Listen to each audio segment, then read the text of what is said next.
안녕하십니까. 바로본TV 옴부즈맨의 김승재입니다. 지난주 연합뉴스 TV에선 제20대 대선의 사전투표 소식과 함께 우크라이나 사태 등 국내외 뉴스를 발빠르게 전해드렸습니다. 오늘 연합뉴스 TV 마란다에선 오후 5시 뉴스와 뉴스센터 13 그리고 토요 와이드를 중심으로 김창숙 시청자 평가원이 모니터링한 내용을 들어보시겠습니다.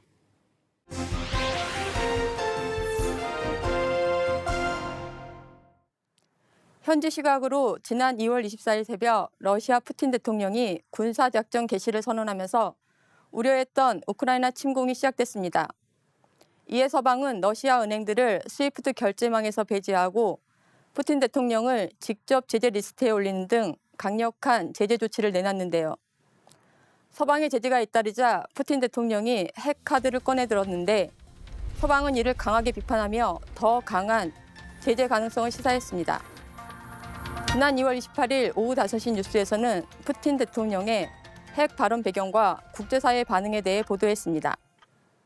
기자는 푸틴 대통령이 2월 24일 우크라이나에 대한 개전을 선포하면서 핵 무기를 언급한 바 있지만 그때까지만 해도 외신들이 서방의 군사 개입을 막기 위한 위협으로만 분석했다고 전했습니다.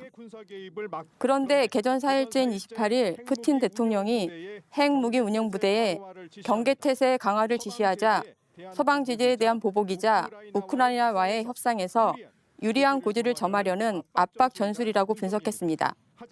기자는 우크라이나를 둘러싼 현 위기가 의도된 것이든 실수든 핵 전쟁으로 비화될 수 있다는 공포를 불러일으킨다는 AP통신의 보도를 언급하며 서방이 푸틴의 핵 발언을 심각하게 받아들이고 있다고 말했습니다.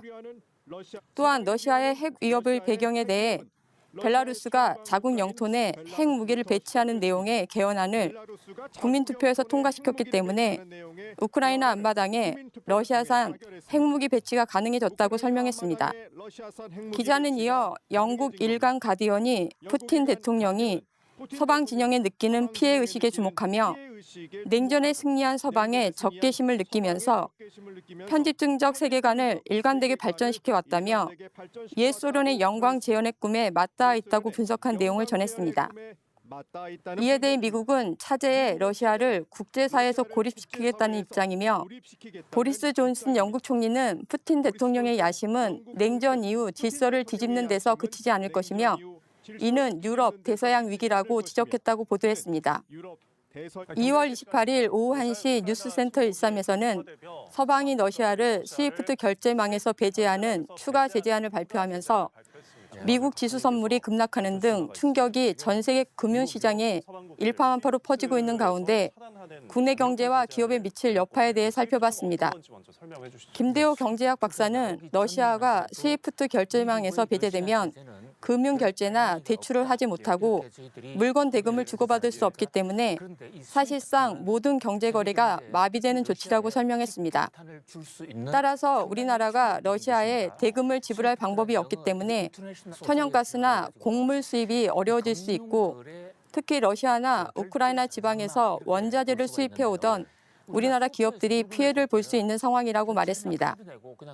앵커는 우리나라 정부가 미국의 해외 직접 제품 규칙, FDPR 적용 예외 국가에 포함되기 위해 노력하고 있는 이유에 대해 질문했습니다. 김 박사는 FDPR은 미국이 아닌 다른 나라의 기업이 러시아에 물건을 팔 때 원재료나 설계 도면이 미국에서 왔다고 하면 미국 허가 없이는 팔지 못하도록 한 조치라는 개념부터 설명하며 미국이 다른 나라의 러시아 수출을 통제하는 조치라고 설명했습니다. 미국이 이미 FDPR을 발동했지만 동맹국인 32개국에 대해서는 러시아에 물건이 들어가는지 안 들어가는지 규정 위반인지 아닌지를 각국이 알아서 판단하라고 했는데 우리나라는 동맹국이면서도 여기서 빠졌다고 말했습니다. 따라서 우리나라는 FDPR 규칙에 따라 제품을 하나씩 팔 때마다 미국 상무부의 허가를 받아야 하는 상황이라 다른 동맹국에 비해 수출에서 굉장히 불리한 입장이 된 것이라고 설명했습니다. 하지만 차후에 한국도 러시아 제재에 동참하겠다는 의사를 밝혔기 때문에 그동안의 한미동맹 관계를 고려할 때 우리나라에 대한 규제가 완화되지 않을까 기대해 본다고 말했습니다. 앵커는 이어 우리나라 경제 전반의 인플레이션 압력에 대해 어떻게 전망하는지 질문했습니다. 이에 대해 김 박사는 러시아와 우크라이나의 충돌로 인해 가장 걱정되는 것으로 원자재값 상승을 짚으며 원자재에 대한 원활한 수급이 중요하고 혹시 수급이 안 되면 대체 확보 방안 등에 대한 관심이 필요하다고 말했습니다. 우크라이나를 침공한 러시아에 대한 서방의 강력한 제재가 쏟아지는 가운데 러시아의 반발도 만만치가 않습니다. 푸틴 대통령의 지시에 따라 러시아는 핵 전략 강화 태세에 돌입했으며 36개국의 항공기를 대상으로 자국 영공을 폐쇄했고 강력한 외화 통제 조치를 내놓기도 했는데요. 이에 대해 미국은 더 강한 제재를 시사하고 있어 갈등이 고조되고 있습니다. 현재 미국과 러시아가 서로에 대해 내놓은 제재안 대부분이 아직 실행되지 않은 상황이지만 만약 본격화된다면 우리나라에 미칠 파장이 만만치 않을 것으로 예상되는데요. 이미 두 나라 사이에서 외교적, 경제적 어려움을 겪고 있는 우리나라 상황을 짚으며 향후 갈등이 지속될 때 우리가 직면할 수 있는 문제점을 미리 짚어둔 보도 내용이 좋았습니다. 특히 시청자들이 이해할 수 있도록 생소하고 어려운 용어를 쉽게 풀어가며 설명한 점이 좋았습니다. 아무래도 서방 외신들을 많이 인용하다 보니 서방의 입장들이 반영된 뉴스들을 많이 접하게 되는데 우리나라 입장에서 사건을 분석하고 해석하는 이런 보도들이 시청자 입장에서 우리의 상황을 파악하고 향후 대처 방안을 고민하는 데 도움이 될 것입니다. 2월 16일 오후 6시 토요와이드에서는 더불어민주당 이재명 후보와 국민의힘 윤석열 후보가 수도권 유세에 나선 가운데 전날 TV토론회에서 나온 상대방의 발언을 두고 서로 비판을 이어갔다는 소식을 전했습니다. 기자는 이재명 후보가 2월 26일 오전 일정으로 자신의 정치적 고향인 경기도행을 택했는데 김포부터 파주와 고향 등을 훑으며 경기도지사 경력을 내세워 지옥철 등 경기도 문제를 해결할 적임자라고 강조했다고 전했습니다. 특히 이 후보는 정치 보복 없는 통합정부를 만들고 양당 독점 정치를 개혁할 것이라며 다음 날 열리는 민주당 의총에서 새로운 정치의 증거를 확실히 보여줄 것이라고 말했다고 전했습니다.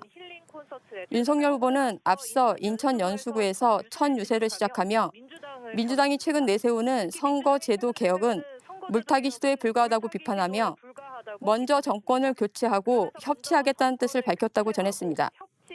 특히 민주당이 내세우는 공약들은 빈말에 불과할 뿐 권력 유지란 검은 내심을 숨기기 위한 것이라고 비판했다고 전했습니다.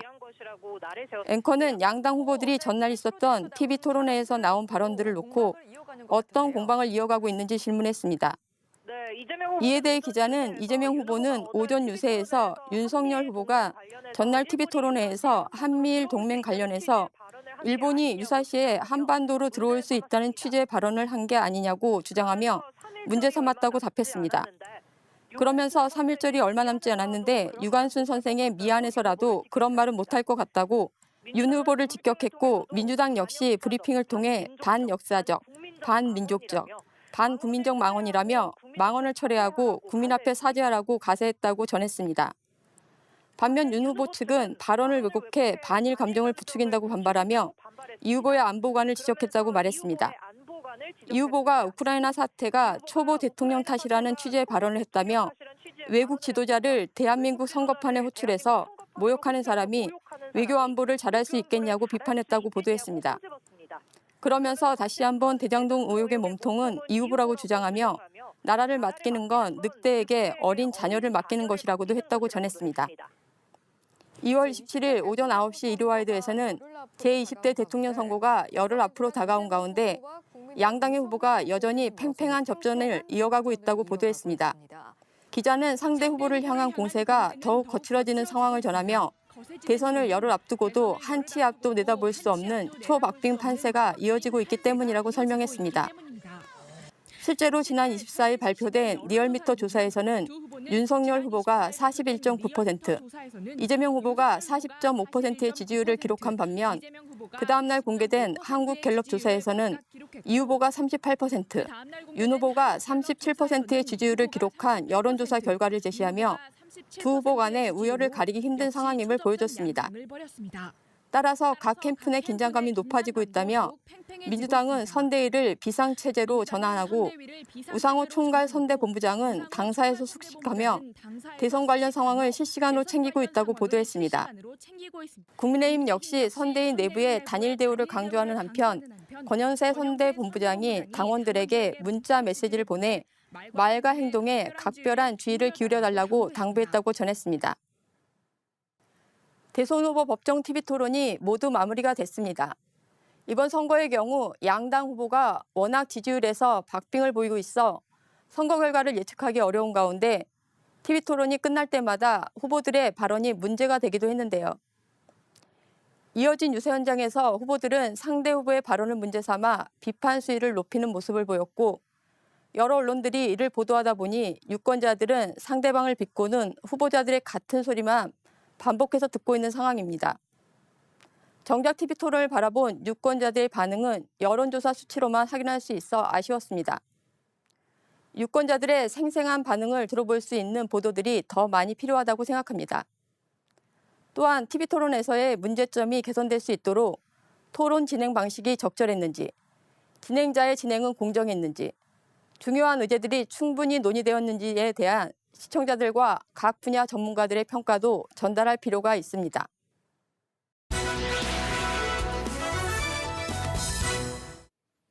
네, 이번 시간은 주말에 방영되는 제작 프로그램을 대학생의 시선으로 분석 및 평가해보는 캠퍼스 TV 리포트입니다. 이번 주에는 숙명여대 미디어학부 이성훈 학생과 함께하겠습니다. 어서 오십시오. 안녕하세요. 네, 자, 성훈 학생 지난주 어떤 프로그램 모니터했습니까? 네, 저는 매주 일요일 오전 9시 30분에 방송되는 명품 리포트 맥을 모니터했습니다. 지난달 27일 방송된 명품 리포트 맥의 기업 기상도에서는요. 한 주 동안 맑고 흐린 기업들을 살펴봤고요. 대선 풍향계에서는 결과를 예단하기 어려운 이번 대선의 여러 변곡점들을 되짚어봤습니다. 그럼 자세한 모니터 내용 지금부터 전해드리겠습니다.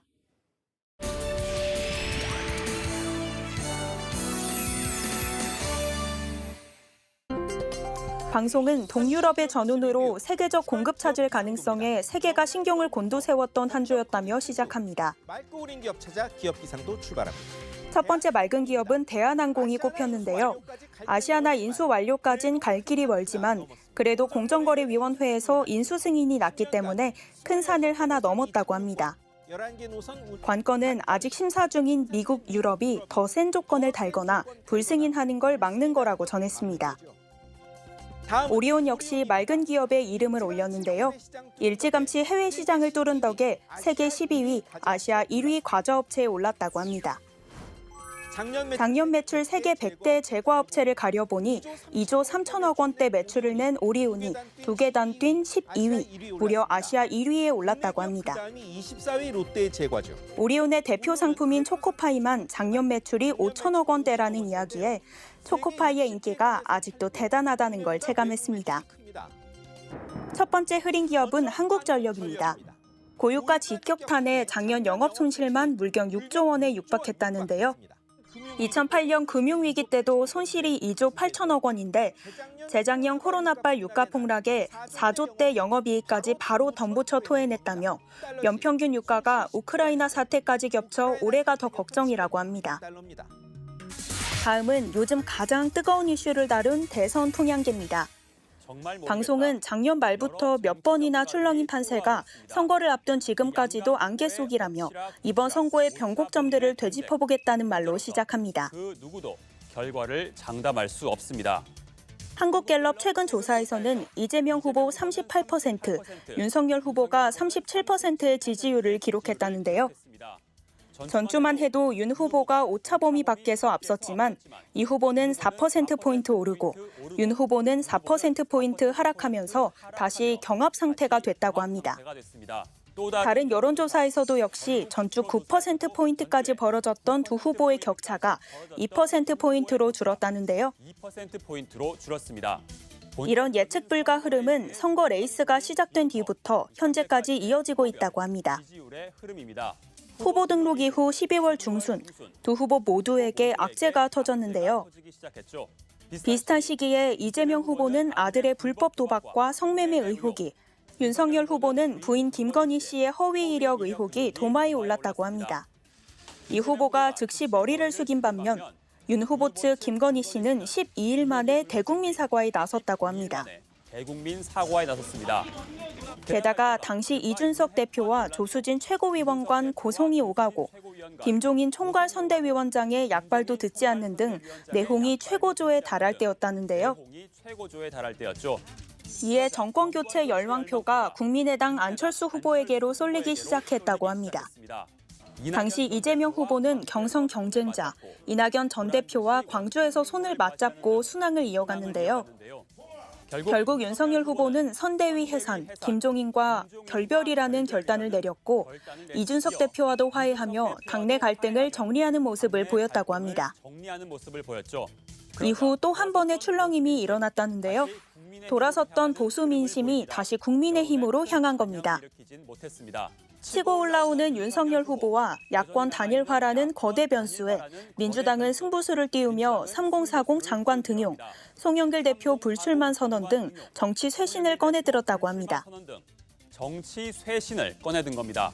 3월 3일부터 투표가 끝날 때까지는 새로 여론조사 결과를 공표할 수 없기 때문에 각 당은 지지세를 끌어올리려 안간힘을 쓰고 있다고 합니다. 안간힘을 쓰고 있는데요.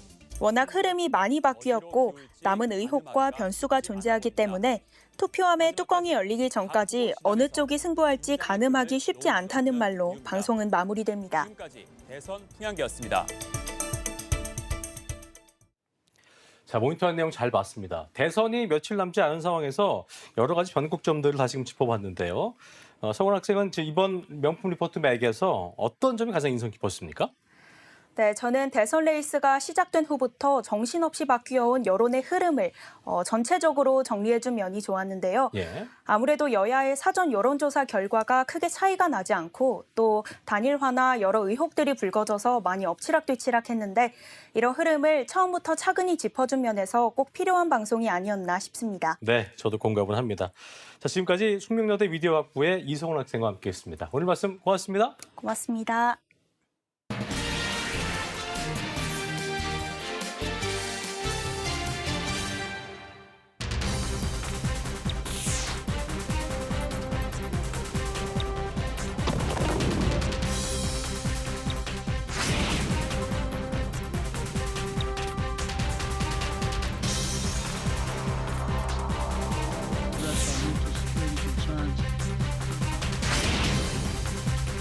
They are defending their lives.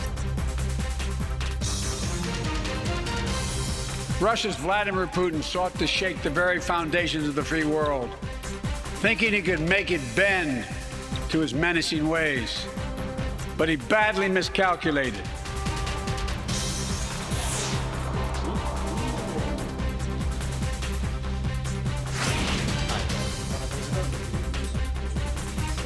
Давно вже втягнуті і точно не Україна.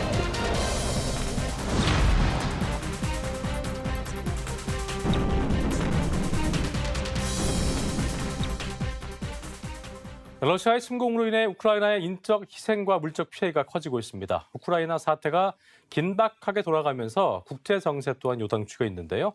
오늘 TV와 비평에선 러시아의 우크라이나 침공이 국제 정세와 경제에 미칠 영향 등을 언론은 어떻게 보도하고 있는지 자세히 짚어보겠습니다. 도움 말씀에 명지대학교 디지털 미디어학과 최선 교수와 함께하겠습니다. 어서 오십시오. 네, 안녕하세요. 예, 반갑습니다. 자, 현재 우크라이나의 상황을 좀 간략히 먼저 정리를 좀 해주시고요. 푸틴 러시아 대통령이 우크라이나를 침공하면서 내세운 명분 그리고 진짜 속내 등을 언론은 어떻게 보도하고 있는지도 정리해보죠. 네, 지난달 24일 러시아의 우크라이나 침공 이후 당초 러시아군은 우크라이나를 신속하게 점령할 것이라 예상했지만 우크라이나는 대통령까지도 수도 키이우에 남아 결사항전을 외치며 버티고 있습니다. 지난달 말 1차 협상에서 양국은 즉각적인 합의를 마련하지 못하고 물러났으며 여전히 러시아군은 우크라이나 주요 도시에 대한 공세를 이어가고 있습니다. 이 상황에서 러시아의 전술에 변화가 생겼다는 징후가 여러 곳에 드러나고 있다고 뉴욕타임스가 지난 1일 보도했습니다. 뉴욕타임스는 앞으로 러시아가 더욱더 잔인한 작전을 진행할 가능성이 높다고 지적했습니다. 전문가들은 러시아군이 수도 키이우를 고립시키고자 주요 도시에 더 막대한 물량을 투입해 보급을 차단시킬 것이라고 분석했습니다. 우크라이나의 강력한 저항에 직면한 러시아군이 더욱 잔인한 공격에 나설 것이라는 우려가 커지는 가운데 민간인 피해가 속출하고 있습니다. 미국 CNN 방송은 지난달 28일 우크라이나의 제2도시 하르키우에서 미사일이 주거 지역에 떨어지면서 3명의 어린이를 포함해 적어도 9명 민간인이 사망했다고 보도했습니다. 우크라이나 정부는 러시아 측에서 대량 살상 무기인 진공폭탄을 썼다고 주장해 파장이 일고 있습니다. 젠 샤키 미국 백악관 대변인은 그게 사실이라면 전쟁 범죄라고 밝혔다고 서울신문은 보도했습니다. 푸틴이 우크라이나를 침공하면서 내세운 명분은 나토의 동방 확장 금지와 우크라이나의 나토 가입 포기입니다. 그러나 푸틴의 진짜 속내는 신냉전 시대의 강대국 러시아의 모습을 서방과 미국에 보여주는 것이라고 박정호 대외경제정책연구원 신북방경제실장은 분석했습니다. 1990년대 탈냉전 시기에 들어서면서 러시아는 사실 그동안 많은 무시를 당했습니다. 유럽의 안보 질서 형성 과정에서 배제됐고 푸틴의 대통령직 기간 동안에 나토의 5차례 동진 확장 중에 4차례를 그냥 능력이 없고 전력이 없기 때문에 무심하게 지켜볼 수밖에 없었는데 이번 기회에 푸틴은 강대국 러시아의 모습을 보여주면서 러시아의 입장을 유럽이나 서방이 고려해야 된다는 것을 과시하고 동시에 푸틴의 정권 안정화와 장기 집권 의도도 밑바탕에 깔려 있다고 박정호 실장은 분석했습니다. 그랬군요. 자, 러시아의 우크라이나 침공에 대해서 한국을 포함한 서방들이 어떤 입장과 대응책을 취하고 있는지 먼저 정리를 좀 해주시고요. 또 러시아에 대한 각종 제재의 효력과 또 서방이 추가적으로 사용할 수 있는 카드가 어떤 게 있는지 언론들이 보도를 했을 텐데 이 부분도 정리해 보죠. 네. 세계 각국이 러시아의 우크라이나 침공을 규탄하며 우크라이나에 대한 무기 지원에 적극적으로 나서고 있습니다. 유럽연합 EU는 우크라이나가 무기와 군사 장비를 살 수 있도록 자금을 대겠다고 밝혔습니다. EU 집행위는 수천억 원 규모의 재원을 조달해 무기 지원에 쓸 계획입니다. 유럽 국가들의 개별적인 무기 지원도 잇따르고 있습니다. 가장 소극적이었던 독일이 가장 적극적으로 변했습니다. 대전차 무기 1000정과 지대공 미사일 500기를 우크라이나에 보내기로 했습니다. 프랑스도 연료 공급과 함께 방어 장비를 지원하겠다고 밝혔습니다. 벨기에도 기관총 2000정과 연료 수천 톤을 우크라이나에 보내기로 했습니다. 네덜란드, 체코, 리투아니아, 호주도 무기와 군사 장비를 지원하기로 했습니다. 국제은행관 통신협회 결제망에서 러시아를 퇴출한 데 이어 추가 제재도 잇따르고 있습니다. EU는 하늘길을 막아 러시아의 어떤 비행기도 EU 상공에 들어오지 못하도록 하겠다고 밝혔습니다. 캐나다도 이에 동참했습니다. EU는 러시아를 돕고 있는 벨라루스에 대해서 제재하겠다고 경고했습니다. 미국 정부는 러시아 중앙은행과 국부펀드를 제재하기로 했다고 지난달 28일 로이터 통신이 보도했습니다. 미국과 동맹국의 제재로 러시아는 자국의 통화를 보호하기 위해 달러와 유로, 파운드, 엔화 등을 쓰지 못하게 됩니다. 또한 미국은 중국이 국제사회의 러시아 경제제재 조치에 반하는 행위를 할 경우 중국도 함께 제재할 것이라고 미국 월스트리트저널이 보도했습니다. 미국은 아직 더 많은 러시아에 대한 제재 조치가 남아있다면서 러시아가 고통을 느끼게 계속 압박할 것이라고 YTN은 같은 날 보도했습니다. 우리 정부도 대러시아 제재에 속도를 내고 있는데요. 정부는 국내 금융기관 등이 미국의 제재 대상인 7개 주요 러시아 은행 및 자회사와 금융거래를 할 수 없도록 하고 러시아 국고채 거래를 막기로 했습니다. 한편 국제사회의 제재에 의해 러시아 경제가 예상보다 취약한 모습을 보이고 있다고 연합뉴스가 지난 1일 보도했습니다.